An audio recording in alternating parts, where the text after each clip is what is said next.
So, January has become a really popular time for people to try at least being vegan for a month. A lot of people are moving towards a plant-based diet for health reasons, for ethical reasons, and for environmental reasons. But there are some things that you need to think about before you do this over a long period. So, there are some key nutrients and key things to consider when going more plant-based or whether you are going vegan. Now, if you're doing this for ethical reasons, then obviously you're probably going more down the vegan route. But if you're doing this for health reasons and for environmental reasons, then opting for a more plant-based diet might be a better goal just because I think it allows a little bit more freedom and flexibility. So following a plant-based diet, you might choose to still keep eggs in your diet, for example. You might still choose to keep a very small amount of fish or meat in your diet. So there is some advantages if it's not for ethical reasons that you perhaps opt more towards a plant-based diet. And just I think in terms of what I'm going to cover in a moment, in terms of some of the nutrients that you need to be aware of if you are following some of these diets. So, first of all, the thing to think about is protein. Now, I often think vegan and plant-based diets get a bit of a bad rep in terms of protein, and there's a bit of a myth that you can't get enough protein from following these diets.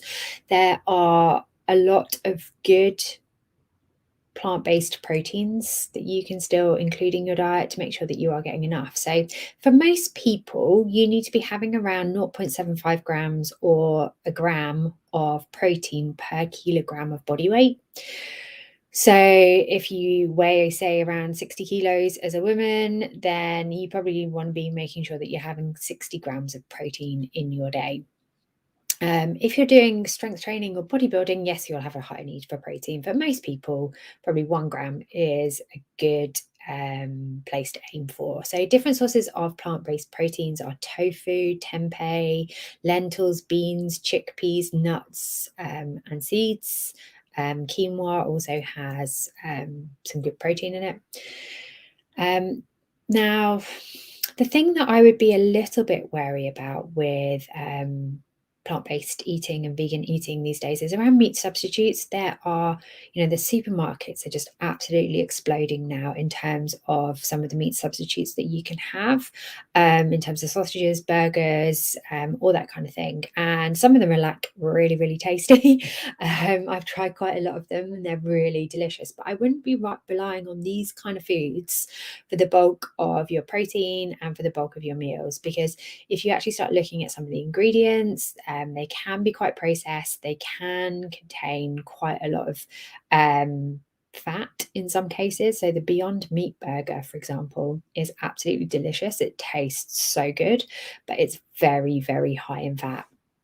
So it's not something, in the context of an overall healthy, balanced diet, now and again, it's absolutely fine. So it's just something to bear in mind. Start looking at the food labels of some of these items before you buy them.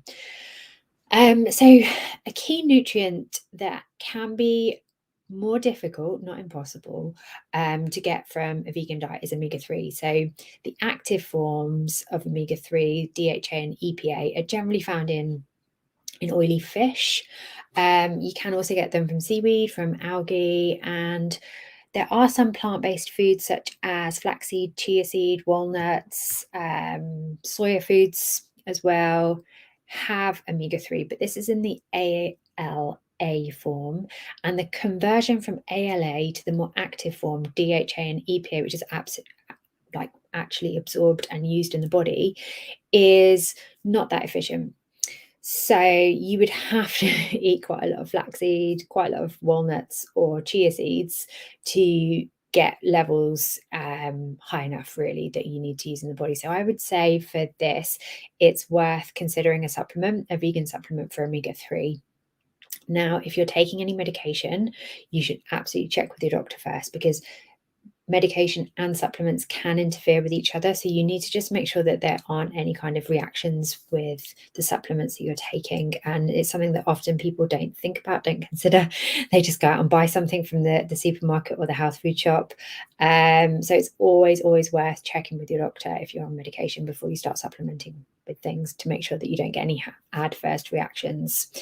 The next one to consider in terms of nutrients is B12. So food sources of B12 for vegan and plant-based diets would be things like nutritional yeast, some fortified breakfast cereals, and some of the kind of meat substitutes might have B12 included within them as well.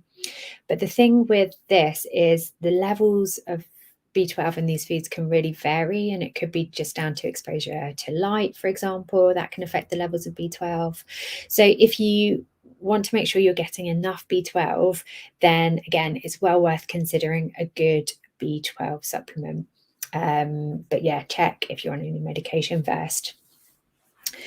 Other things to think about are selenium. We get quite a lot of selenium from meat, fish, and eggs, and it's really important for thyroid health. But the best plant-based sources for selenium is actually Brazil nuts. You can probably get most of your daily requirements of selenium from just one Brazil nut a day. So it's not like you need to eat loads of Brazil nuts to get enough for what you need. I wouldn't recommend supplements for selenium. They can be harmful if you have too much of them. So you do need to bear in mind with some supplements, the more you take, they do build up in the body. And so they can become toxic and harmful. So particularly with fat soluble vitamins as well, like vitamin A, vitamin D, just be mindful that too much of a good thing can actually cause some problems as well.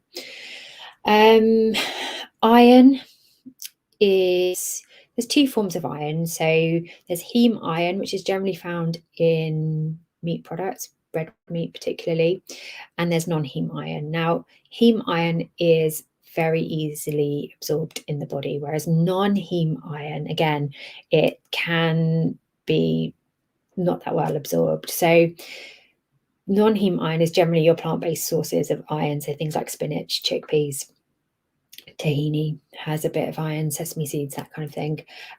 So to increase the absorption of iron from the foods that you are having, I would say always try and have it with something with vitamin C. So, for example, spinach and lemon juice is a really good combination to be able to increase the absorption of iron that you're getting from that spinach.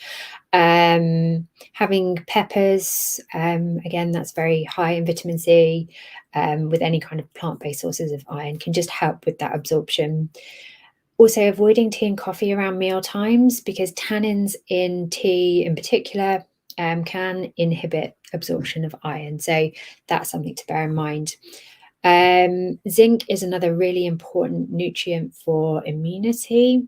So making sure that you're having nuts, seeds, chickpeas, beans, and actually, because zinc is a mineral, there's certain chemical compounds within plants that will inhibit the absorption of zinc in the plant foods. So soaking beans and pulses and rinsing them and sprouting them can all help increase the amount of zinc that you're absorbing from those foods. So it's worth sort of taking the time to properly prepare beans and pulses and lentils. Often I find people can struggle with digestion of beans and lentils. One of my best tips there is to experiment with the type of bean. So I know I can tolerate black beans better than I can other things, and they don't cause me too much digestive discomfort. Also, there's a spice called asafoetida that's used a lot in Indian cooking to sort of replicate the flavor of sort of onions and garlic. And that can really help absorption and digestion of beans and pulses if you do struggle with sort of, feelings of sort of, gas and bloating after eating beans. So that's my top tip there. The other thing is calcium as well. If you're not eating dairy products, making sure that you're having good plant-based sources of calcium. So lots of green leafy veg. What else is there? Calcium set tofu is a good option, as well as tahini, nuts and seeds as well. And the last one I just want to touch on, which is applicable to everyone, not just people who are following a plant-based diet, is vitamin D. So vitamin D is generally what we get from sunshine. It's really important for the immune system, and has lots of functions in the body.